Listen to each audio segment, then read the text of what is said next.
Fleeced Chapter 18. A Patch of Grease. 6.5 elbow-jarring, rib-bruising, teeth-rattling minutes later, during which every rude word Ares and the children knew had been hurled into the air at least once in both ancient Greek and English, the van screeched to a halt. "Where are we?" muttered Ares, who now lay wedged under a collapsed shelf of two delicious fruit ices, buy one, get one free. Alex sat up gingerly and rubbed his head. He had a bad feeling that had begun when he'd been hoiked through the van's window and had grown steadily worse.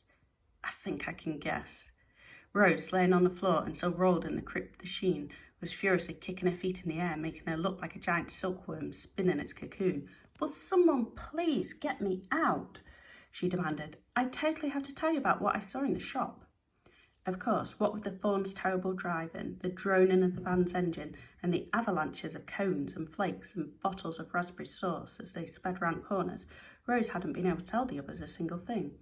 If she had, things might have been different. I mean, she might have mentioned seeing Anne Boleyn's portrait and wondered why it seemed so familiar, and that might have prompted Ares' memory about the Queen's dress in the British Museum. And maybe between their 3 clever brains, all right, 2 clever brains and 1 ram's brain, they might have worked out what Medea was up to. But since they didn't, it's all academic, and no one was any the wiser. Alex stepped over Rose to peer out of the window and gasped. "What is it?" demanded Ares, drumming his hoofs on the floor. For a moment, Alex was too surprised to speak. He squinted sideways across a lawn dotted with orange trees to where an enormous whitewashed villa loomed 3 stories high beneath a roof of terracotta tiles. The roof overhung a top-floor balcony with an iron fretwork as intricate as a spider's web, splashed with swags of purple bougainvillea. Beneath it, a row of tall windows stared out blindly across the garden above a row of stone arches that encircled the villa's ground floor as a veranda made shadowy by jacandra trees. "A patch of grease," said Alex, recalling the scroll's words and feeling it shiver in the rucksack at his feet. "Grease?" Ares squirmed free in a clatter of ice lollies. "Let me see." Together, Alex and Ares looked out across gardens dotted with creamy marble statues to a swimming pool twinkling blue and silver in the sunshine. Beyond it, olive trees nodded in front of high garden walls. Extravagant and luxurious, it was just the sort of Mediterranean villa that you and I would imagine a movie magnate might own. "Olives," Ares licked his lips. "Hey, didn't the scroll say something about olives?" But before he could ask anything else, the back door of the van swung open and the Cyclops leaned in. Seizing Ares' back legs, he whipped them away like a magician pulling a cloth from a dinner table and flung Ares' belly first onto the van's floor before pitching him onto the pathway like a sack of common turnips. Alex was horrified. "You don't have to be so—" At which the Cyclops finished his sentence for him by reaching in again, this time grabbing Alex's shoulder and throwing him out beside Ares. Too winded to speak, Alex lay beside Ares on the grass and stared up into the grey-green leaves above him. Each bough was laden with olives the size of plums, and Alex stared, dimly aware that such fruit needed a lot more sun than the cold grey skies of Britannia his uncle had told him about. Pushing himself up onto his elbows, Alex noticed another vehicle, long, gleaming and pink, parked alongside the villa. We'd have recognised it as a stretch limousine, with windows made of rose-pink glass and headlights the colour of strawberry icing. It actually belonged to Hazel Praline, who, at that very moment, was standing inside the villa, twirling round and round in a sparkly rose-coloured dress for the premiere.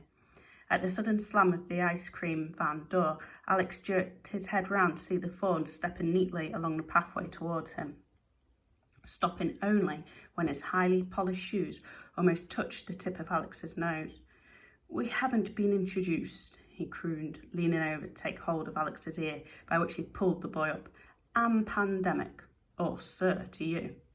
"Who's that?" squealed Rose from inside the van. "A fawn," replied Ares. "A prawn?" said Rose. "No," muttered Ares. "He's not that clever. A fawn, half man, half furry bottom." Alex noticed the Cyclops start to chuckle before seeing Pandemic's face and stopping abruptly. He turned away and looked down at the wriggling material, poking it with his finger. "Get off," squealed Rose. The Cyclops began rolling the cloth to and fro. "Fred, play, play."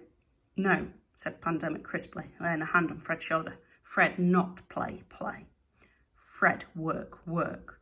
Remember, Fred growled low, Fred like talky, talky cloth. It's the girl, you potato brain, muttered Pandemic. Now be quick and take her to the mistress whilst Alex reached out for Pandemic's arm. No, no, said Pandemic, plucking Alex's hand from his jacket sleeve and smoothing the crumpled material.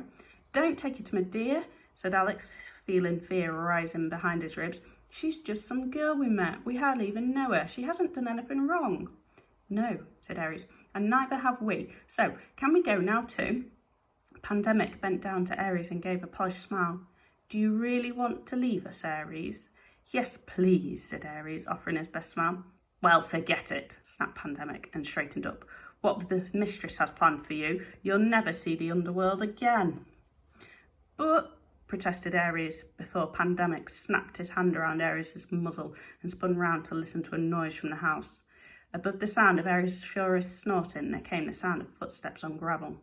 Alex followed the fawn stare to see a girl with long blonde hair wearing huge pink sunglasses and dressed in a pink jacket, pink jeans and pink sheepskin boots jump down from the villa's doorway and half walk, half dance towards the limousine.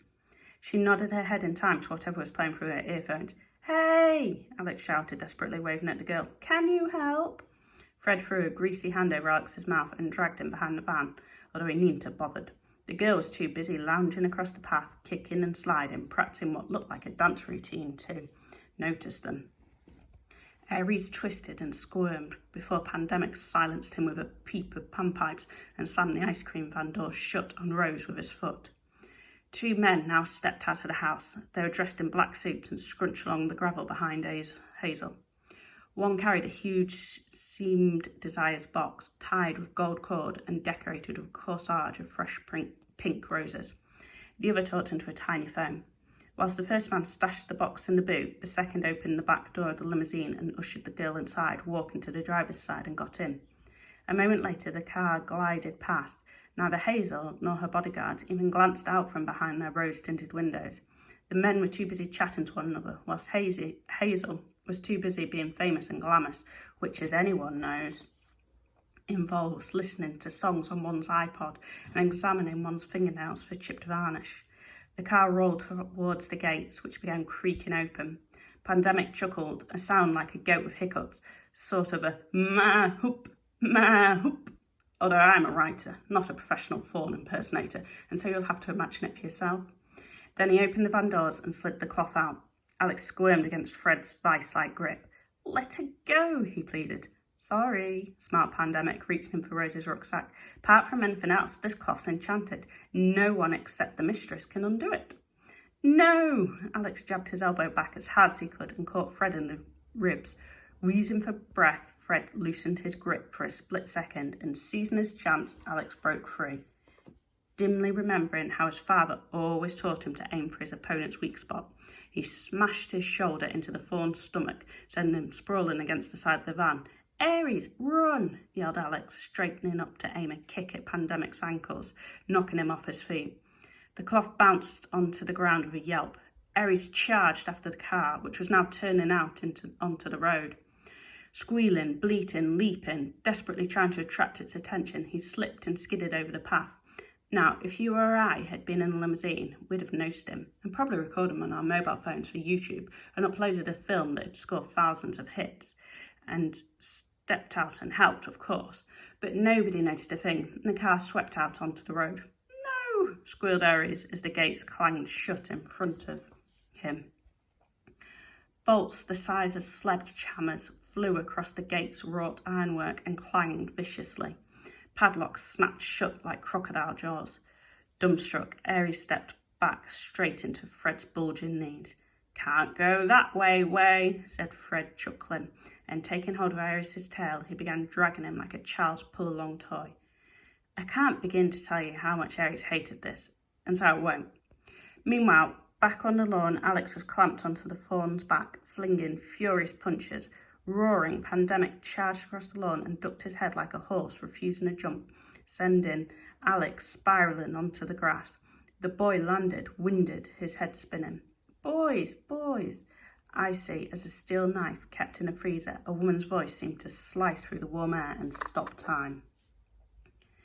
Feeling his breath scouring his lungs, Alex blinked and tilted his head to see a pair of small feet wearing gold pumps standing in front of him. He lifted his eyes slowly. Medea was standing in front of him, looking exactly like her underworld painting. The angular face, the full lips, the seawater grey eyes, all framed by long black hair, and that single lock of violet twisted into a rope over her shoulder.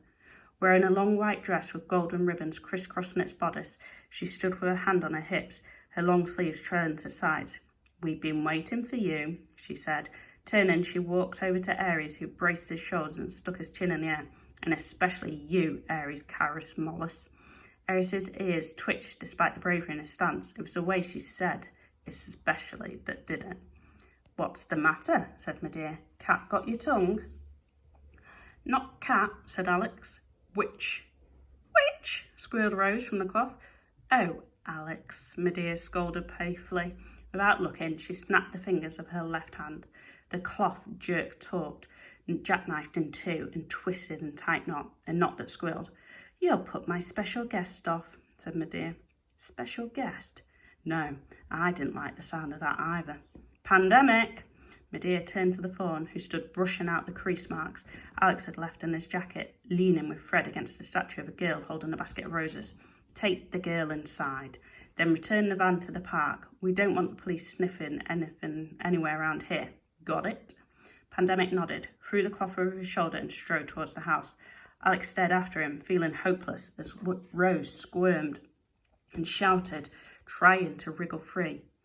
Even if he could overpower Fred, he reasoned, even if he could weave through Medea's magical gates, even if he could somehow get Ares over those 2-metre-high walls, there was no way they could leave Rose behind in the sorceress's house.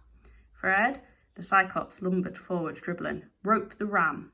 They made a grim procession, led by the sorceress, turning circles on the sun-dappled path.